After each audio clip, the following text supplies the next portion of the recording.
Welcome to WAP Institution, an international brand of software engineering education.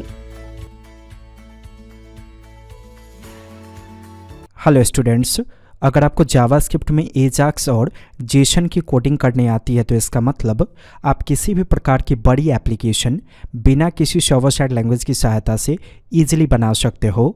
बस आपको Jason और एजाक्स की सहायता से एपीआई का रिक्वेस्ट करने आना चाहिए। वैसे ये video special videos for developers playlist पे रखी जाएंगी।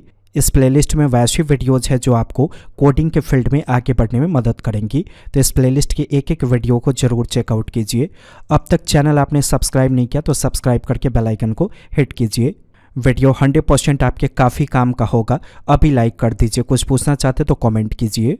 वेब एप्लीकेशन बनाते वक्त जनरली सर्वर साइड लैंग्वेज का इस्तेमाल हम जो सबसे इम्पॉर्टेंट वर्क है सर्वर साइड लैंग्वेज का वो ये होता है कि आप डेटाबेस में डेटा स्टोर कर सकते हो सर्वर साइड लैंग्वेज की सहायता से, या वहाँ से डेटा निकाल सकते हो। दूसरा कारण सर्वर साइड इंटीग्रेट करने का, ईमेल भेजना। किसी भी सर्वर साइड लैंग्वेज की सहायता से ही हम ईमेल भेजते हैं अपनी वेबसाइट की सहायता से अपने क्लाइंट तक या अपने यूजर तक। तीसरा कारण सर्वर साइड लैंग्वेज यूज़ करने का, राउटिंग का मतलब हो गया वेबसाइट के लिए कस्टम यूआरएल।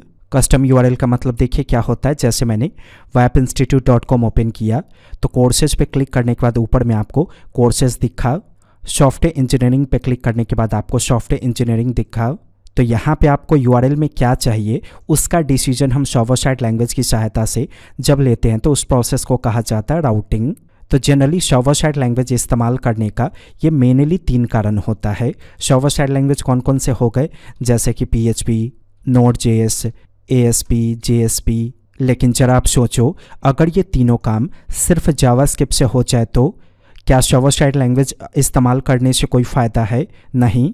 अब ऐसा नहीं है कि ये तीनों काम अगर सिर्फ जावास्क्रिप्ट की सहायता से करेंगे तो आपका एप्लीकेशन कमज़ोर होगा, रिस्पॉन्स टाइमिंग स्लो होगा। नहीं, वो और ज़्यादा बेटर होगा। ऐसा क्यों?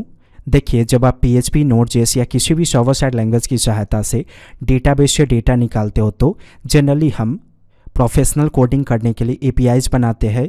तो API अगर आपका सिक्योर नहीं हुआ तो फिर क्या होगा? तो ऐसे ही सर्वर साइड लैंग्वेज में कोड नहीं करते हैं। सर्वर साइड लैंग्वेज में कोड करने का मतलब है कि आपके कोड का क्वालिटी काफ़ी बेटर होना चाहिए, सिक्योर्ड होना चाहिए। लेकिन अगर आपको लगता है कि आप सर्वर साइड लैंग्वेज में कमज़ोर हो तो सबसे बेहतर यूजर इंटरफेस आप जावास्क्रिप्ट की सहायता से बना लो। कोड जावास्क्रिप्ट या जावास्क्रिप्ट के किसी लाइब्रेरी का आप इस्तेमाल कर लो, एंगुलर या रिएक्ट का। वैसे जावास्क्रिप्ट, एंगुलर या रिएक्ट अभी के अकॉर्डिंग ट्रेंड में है IT इंडस्ट्री के अंदर। अगर आप इन तीनों में से किसी भी लैंग्वेज को पढ़ना चाहते हैं तो wapinstitute.com पे विजिट कीजिए। एंगुलर, जावास्क्रिप्ट, React.js, Node.js किसी में भी आप इनरोल कर सकते हो। इसके अलावा भी कई सारे कोर्सेज हैं जिनमें आप इनरोल कर सकते हो। अब समझिए कि ये सारी फैसिलिटीज़ जो सर्वर साइड लैंग्वेज करके आपको देती है वो चीज़ आप जावास्क्रिप्ट की सहायता से कैसे इंटीग्रेट करोगे। आपने फायरबेस का नाम सुना है क्या? फायरबेस गूगल की डेटाबेस टेक्नोलॉजी है। वैसे फायरबेस आपको API प्रोवाइड करती है जावास्क्रिप्ट के शब्दों में। तो अगर आप जावास्क्रिप्ट जानते हो तो बस फायरबेस के API का आप रिक्वेस्ट करो और डेटाबेस से रिलेटेड सारा काम आप कर लो, इंसर्ट, अपडेट, डिलीट। ओके, अब बारी आती है ईमेल भेजने का काम हम जावास्क्रिप्ट की सहायता से कैसे करेंगे। ये तो और भी बेहतरीन टेक्निक है। अगर आप क्लाउड यूज़ करते हो तो AWS का SES सर्विस आप इस्तेमाल कर सकते हो। ये आपको ईमेल भेजने का API प्रोवाइड कर देगा जावास्क्रिप्ट के शब्दों में। बस आप उस API का इस्तेमाल करो और जिसको भी आप ईमेल करना चाहते हैं ईजिली भेजो अपने वेबसाइट की सहायता से। तो ये प्रॉब्लम भी आपका जावास्क्रिप्ट की सहायता से सॉल्व हो जाएगा। अब आता है राउटिंग। अगर आप एंगुलर जानते हो तो डिफ़ॉल्ट रूप से राउटिंग के बिना कोई काम होगा ही नहीं। React.js अगर आप जानते हो तो इसमें भी राउटिंग का फीचर ऑटोमेटिक बाय डिफ़ॉल्ट आप इंटीग्रेट करोगे। वैसे जावास्क्रिप्ट में भी राउटिंग का कोडिंग ईजिली हो जाएगा।